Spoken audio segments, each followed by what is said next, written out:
Assalamualaikum dan salam sejahtera. Anda sedang menonton Awani Pagi bersama saya Hakim Rahman dan juga Gigi Ahmad yang berada di studio. Baik, untuk 8.30 pagi ini ingin juga untuk saya maklumkan bahawa kita akan membawakan ucapan Perdana Menteri Tan Sri Mary Yassin di program Mega PKRC berselawat bersama Perdana Menteri dan juga rakyat Malaysia yang dijadualkan berlangsung pada bila-bila masa saja lagi, dan program Mega PKRC berselawat ini merupakan anjuran agensi bencana negara NADMA dan juga JAKIM serta Barisan Kepimpinan Negara dan Rakyat bermula jam 8.30 pagi hingga 9 pagi, dan acara selawat dan juga doa akan dipimpin oleh Tuan Haji Ikmal Zaidi Muhammad Hashim, iaitu Imam Besar Masjid Putra Putrajaya, dan diiringi Ustaz Ahmad Tarmizi Ali dan Ustaz Amir Rahman Abbas, Qari Kebangsaan dan juga Antarabangsa. Itu yang akan kita bawakan sebentar saja lagi, Gigi, sebelum kita meneruskan perbincangan kita. Ya, baik. Kami akan bawakan perkembangannya dari masa ke semasa. Tapi pada jam ini sebenarnya kita nak membincangkan mengenai satu isu yang menarik berkaitan dengan telefon pintar ataupun gadget. Kerana kita tahu penggunaan telefon pintar atau peranti pada hari ini adalah satu barangan keperluan. Dahulunya hanya untuk berhubung, kini penggunaannya lebih meluas sehinggalah kepada menuntut ilmu. Ditambah dengan situasi pandemik yang memerlukan gadget, mengetahui maklumat semasa, produktiviti tugas harian yang semuanya kini beralih di dalam talian. Dan sebenarnya Hakim, sebelum kita teruskan perbincangan itu, kita nak bawakan juga program Mega PKRC berselawat Perdana Menteri dan rakyat Malaysia di Maeb Serdang yang sudah pun bermula ketika ini. Kita teruskan lihat perkembangannya di sana. Salli ala Muhammad tibbil qulubi wa dawaiha wa afiyatil abdani wa shifa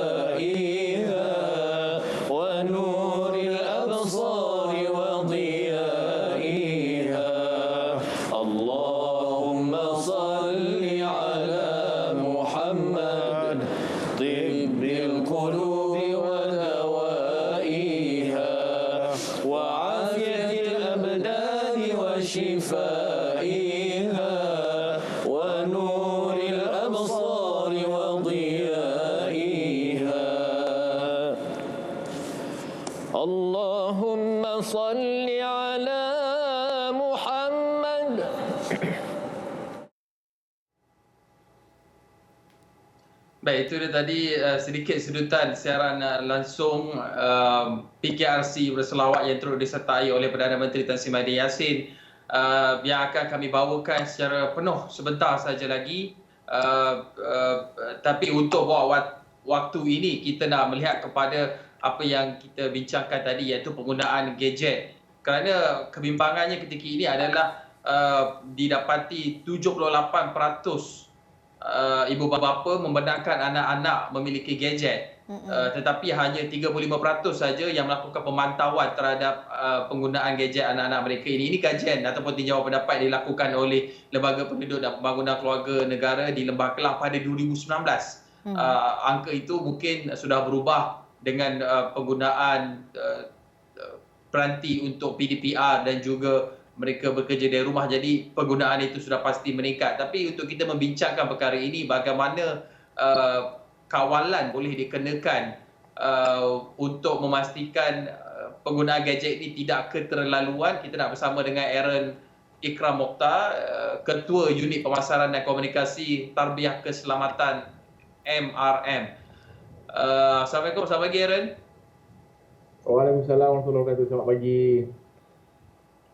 Aaron, kita sedar bahawa sekarang ni mungkin tempoh screen time ataupun waktu kita bersama dengan peranti itu agak tinggi melihat kepada situasi semasa dengan penggunaan PDPR dan work from home, semuanya online. Tapi sebenarnya ada ke waktu tempoh tertentu yang disarankan untuk kita menggunakan peranti ini? Bismillahirrahmanirrahim. Sebenarnya tidak ada masa yang ditentukan untuk kita online. Yang penting adalah apa yang kita buat dengan masa yang digunakan di internet, dan keduanya bagi anak-anak kita, ibu bapa meneliti aktiviti mereka dan jangan biarkan aktiviti internet itu mengganggu aspek kehidupan yang lain seperti waktu tidur, waktu belajar, waktu keluarga dan sebagainya. Ya, Aaron, kalau kita lihat ya, memang semua orang perlu menggunakan peranti, termasuk anak-anak ini untuk melakukan PDPR. Kita tak boleh nak halang mereka lah. Tetapi dalam masa yang sama, bagaimana ibu bapa ni boleh jadi one step ahead daripada anak-anak dalam mengawal penggunaan peranti? Apa sebenarnya ibu bapa boleh lakukan? Okey, yang pertama ialah ibu bapa perlu memastikan bahawa anak mereka sedia menerima tanggungjawab mendapat alat peranti ini. Jadi dalam banyak situasi, anak-anak kita dia rasa peer pressure daripada rakan-rakan sekolah lain untuk mendapatkan gadget. Mereka mendesak ibu bapa mereka dan ibu bapa terasa terdesak, tak nak anak merajuk, tak nak anak sedih, mereka membelikan handphone atau tablet atau laptop tanpa melihat dulu jika anak mereka cukup matang untuk menerima tanggungjawab ini, kerana penggunaan alat peranti adalah satu tanggungjawab yang besar kerana banyak elemen di luar kawalan ibu bapa apabila anak kita bersambung ke alam maya.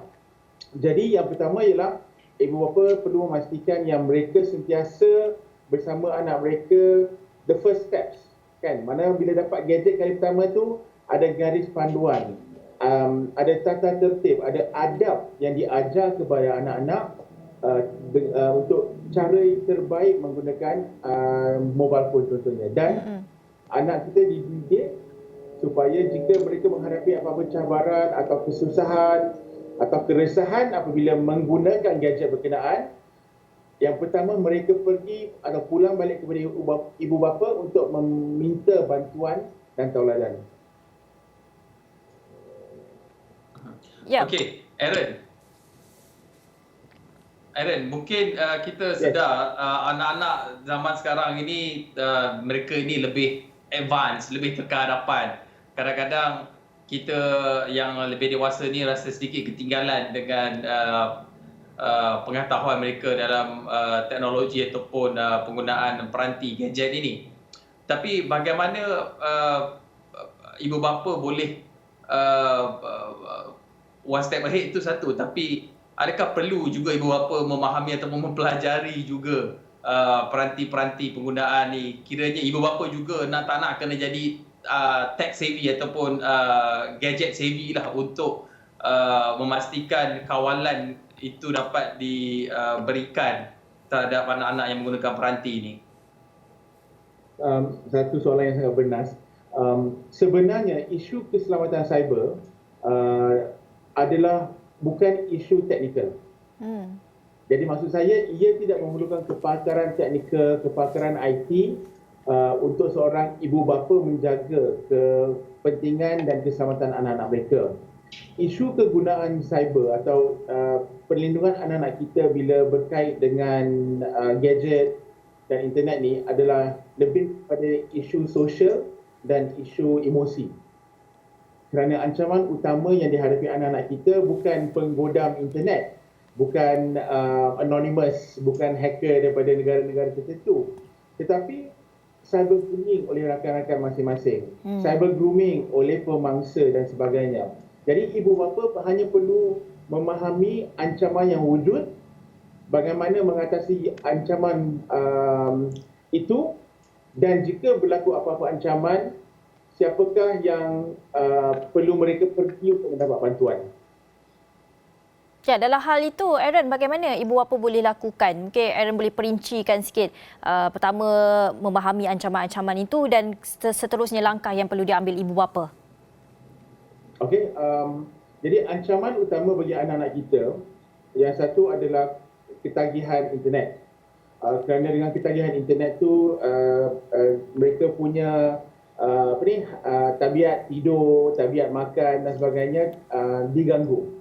Jadi yang pertama ialah mengawal atau menghadkan masa dan masa kegunaan internet. Yang pertama.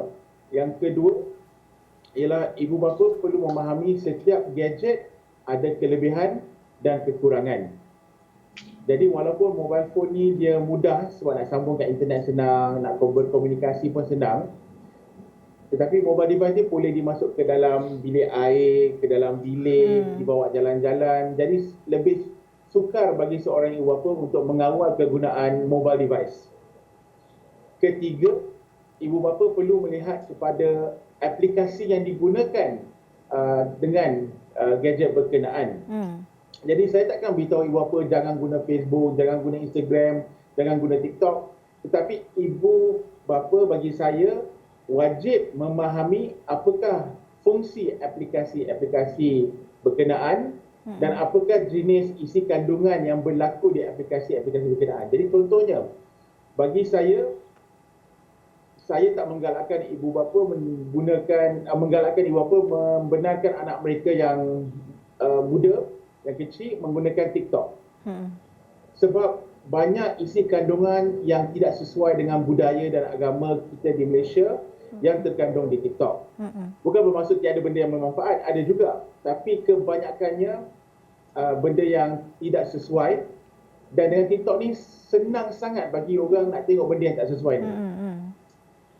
Ketiga, ibu bapa perlu memahami ancaman-ancaman yang wujud apabila menggunakan aplikasi-aplikasi berkenaan. Jadi contohnya cyberbullying, iaitu anak-anak kita dibuli di alam cyber. Kedua ialah cyber grooming, di mana anak-anak kita bergaul dengan orang-orang dewasa yang mungkin tak senonoh, yang mungkin berniat jahat. Ketiga, anak-anak kita perlu tahu adab. Jadi mereka sendiri perlu tahu apa yang boleh dan tidak boleh dikongsi, kerana kita takut anak-anak kita berbincang dengan kawan, semua rahsia keluarga keluar.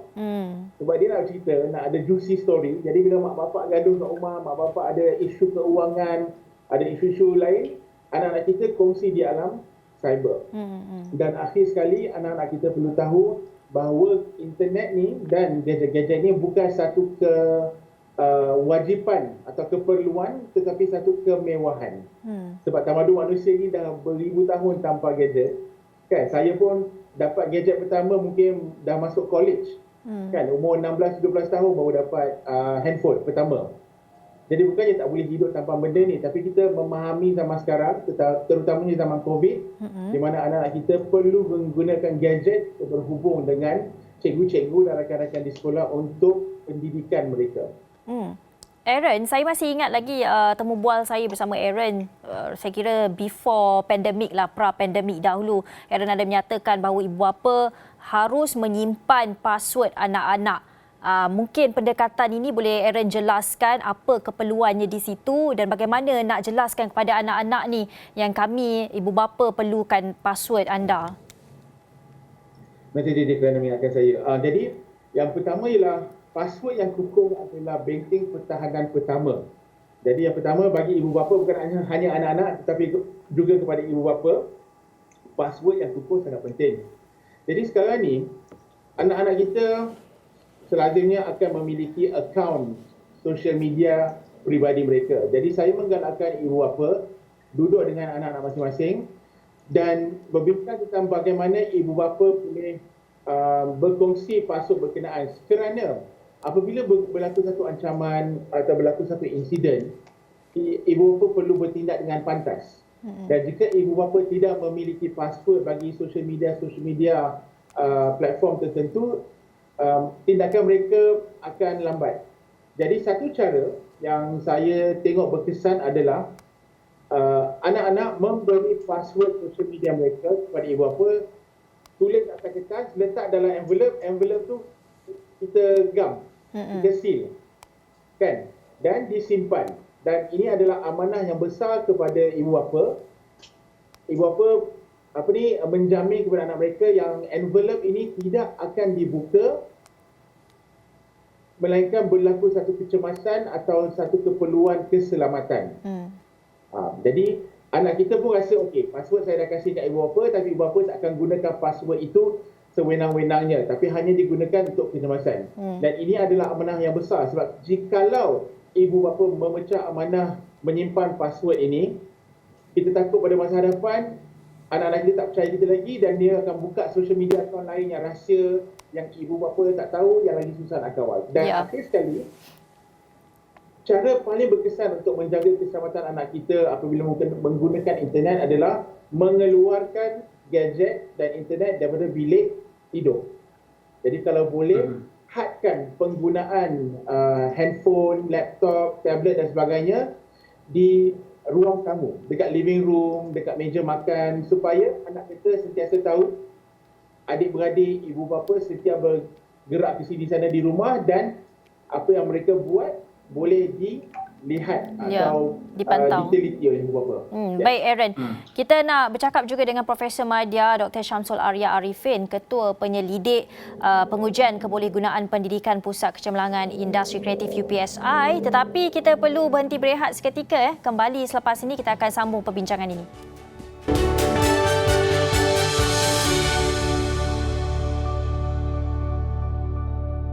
Bertemu lagi dalam Awani Pagi, kita masih membincangkan mengenai gadget, kawan atau lawan. Ini kerana kita tahu gadget atau peranti ini merupakan satu keperluan ketika ini untuk anak-anak yang dari kecil sehinggalah dewasa memerlukan gadget untuk banyak perkara. Tapi dalam masa yang sama kita dah membincangkan tadi tips-tips bagaimana kita boleh mengawal anak-anak ketika ini dalam penggunaan gadget bersama Aaron Ikram Mokhtar. Tapi kita nak sambung pula perbincangan ini bersama dengan Profesor Madya Dr. Syamsul Arya Arifin, Ketua Penyelidik Pengujian Kebolehgunaan Pendidikan Pusat Kecemerlangan Industri Kreatif UPSI. Selamat pagi Prof. Selamat pagi. Assalamualaikum. Waalaikumsalam. Prof, kalau kita lihat tadi perbincangan dengan Encik Aaron telah menggariskan beberapa tips, antaranya adalah simpan password anak-anak dan pastikan anak-anak melayari gadget ataupun menggunakan peranti di living hall, di ruang tamu supaya ibu bapa boleh memantau. Tapi kalau kita nak lihat dari segi apa kesan terhadap perkembangan kanak-kanak jika tiada kawalan ibu bapa atau perhatian yang dilakukan oleh ibu bapa terhadap anak-anak ni ketika mereka menggunakan peranti ataupun gadget ini. Okey, pertamanya pandangan saya tentang masalah penggunaan gadget ini, sekiranya tanpa kawalan ibu bapa, maka ini akan mengakibatkan kesihatan anak-anak mereka merosot. Jadi kajian telah dijalankan di Amerika National Institute of Health mengatakan kajian tersebut pada 10,000 orang kanak-kanak mengatakan bila kanak-kanak ini terlalu lama menggunakan gadget, dia menyebabkan mereka lebih daripada 2 jam, menyebabkan mereka skor ujian untuk mereka berfikir dan juga belajar bahasa berkurangan. Juga sekiranya tanpa kawalan, maka akan terjadi juga kesan skrin kepada kesihatan mereka kerana mereka bila terlalu lama menghadap komputer kan, jadi mata mereka akan terkesan neuron-neuron mereka ya. Jadi ada kajian-kajian yang telah dijalankan juga. Ini juga ada kesan yang lain seperti obesity. Bila mereka tak mahu bergerak, jadi terutama waktu PDPR ni kan, jadi mereka akan makan, jadi menyebabkan kegemukan. Juga masalah tidur, mereka akan membawa gadget mereka ke bilik tidur. Jadi kita sebagai parent ataupun sebagai keluarga, mestilah kita advise ataupun kita memberi nasihat kepada anak-anak supaya tidak membawa peranti tersebut ke dalam bilik tidur. Kadang-kadang kita pun tak pasti mereka dah tidur ke belum kan, sedang main game dan sebagainya. Jadi ini boleh memberi kesan-kesan yang lain seperti kadang-kadang melibatkan juga cyberbullying. Cyberbullying juga boleh terjadi jika kita tanpa pantauan dan kawalan kepada anak-anak. Selain daripada itu, sakit leher dan belakang yang kronik, jadi menyebabkan anak-anak tersebut akan mendapat simptom-simptom tersebut. Dan juga yang paling utama juga dia menyebabkan kemurungan, dia boleh menyebabkan depression dan juga kegelisahan. Jadi pakar ni mencadangkan bahawa anak-anak ini perlu kawalan daripada ibu bapa. Itu yang paling penting sekali supaya mereka dapat menggunakan gadget mengikut masa yang ditetapkan. Sebab ada masa mereka menggunakan gadget seperti yang telah diletakkan oleh institusi seperti American Academy Pediatrics, iaitu no screen time for children under 2 years old, only 1 hour per day for children 2 to 12 years old, and 2 hours per day for teens and above. That is screen time, not including your learning time. So meaning that bila you gunakan ni, you akan actually disiplinkan masa screen time tersebut. Prof, kalau kita lihat disiplin dan juga komunikasi dengan anak-anak itu adalah kata kunci untuk memastikan ada kawalan. Sebab kalau nak kata anak-anak tidak akan ada resisten ataupun penentangan mesti tipu lah kan. Mesti anak-anak mesti macam okay, I nak tengok channel ini, I nak communicate with my friend apa semua. Tapi bagaimana bentuk komunikasi yang boleh diimpose ataupun yang boleh di-establish dengan anak-anak ini agar situasi win-win situation itu dapat diwujudkan, situasi menang-menang itu dapat diwujudkan dan akhirnya membawa kepada kejayaan ibu bapa mengawal tanpa menyebabkan anak-anak ini rasa tertekan ataupun upset kerana mungkin itu salah satu outlet untuk dia meluahkan perasaan ataupun bersosial dengan keadaan konteks PKP ketika ini. Okey, jadi waktu konteks PKP ini maksudnya sebagai ahli keluarga lah, mereka parents ibu bapa perlulah meletakkan satu panduan untuk anak-anak supaya menggunakan gadget mengikut masa yang telah ditetapkan. Ada juga masa PDPR ni saya dengan rakan-rakan yang menggunakan dua gadget je seperti dua handphone, satu laptop, jadi satu PC, jadi itu adalah satu kebiasaan. Itu kalau kita lihat kawalan itu terletak daripada ibu bapa itu sendiri. Maksudnya mereka perlulah menunjukkan contoh yang baik supaya dapat diikuti oleh anak-anak mereka. Jadi they walk the talk. Dia tak adalah macam dia buka TV, lepas tu dia main telefon, lepas sebagainya kan. Mereka perlu banyak berkomunikasi dengan anak-anak mereka supaya terdapat dua hala perhubungan. Jadi bila kita dengan gadget kan, jadi kita absorb dengan gadget dan mobile phone dan main game dan sebagainya. Jadi waktu tersebut perlulah dikurangkan dan ibu bapa lah perlu memainkan peranan untuk menentukan masa time guideline untuk anak-anak ni menggunakan mobile device ni. Walaupun begitu, ya. Ya, Prof. Adakah Prof mencadangkan agar ibu bapa melakukan satu jadual ataupun timetable kepada anak-anak supaya mereka tahu dalam masa yang sama mereka boleh bermain game dan juga ada masa untuk mereka belajar? Mungkin cadangan Prof. Ya, begitu juga. Saya bersetuju dengan pandangan tersebut. Memang mereka perlu mengadakan satu timetable ataupun jadual supaya mereka lebih tersusun dia punya aktiviti dia, seperti mereka tidaklah menggunakan telefon saja dan bermain game ataupun menggunakan social media saja. Mereka mesti boleh dibawa ibu bapa keluar sebentar, keluar rumah lah. Maksudnya di dalam kawasan rumah ya, melakukan aktiviti mungkin melakukan riadah ya, gunakan exercise. Jadi itu dapat membantu mereka physical activity. Ya. Prof. Baik, terima kasih. Ya. Baik, terima kasih Profesor Madya Dr. Samsul Arya Arifin, Ketua Penyelidik Pengujian Kebergunaan Pendidikan Pusat Kecemerlangan Industri Kreatif UPSI dan juga Aaron Ikram Mokhtar, Ketua Unit Pemasaran dan Komunikasi Tarbiyah Keselamatan MRM, berkongsi pandangan berkenaan dengan penggunaan gadget yang ketika ini kita sangat perlukan, cuma kita bimbang ianya dilakukan tanpa kawalan sehingga menimbulkan kemudaratan.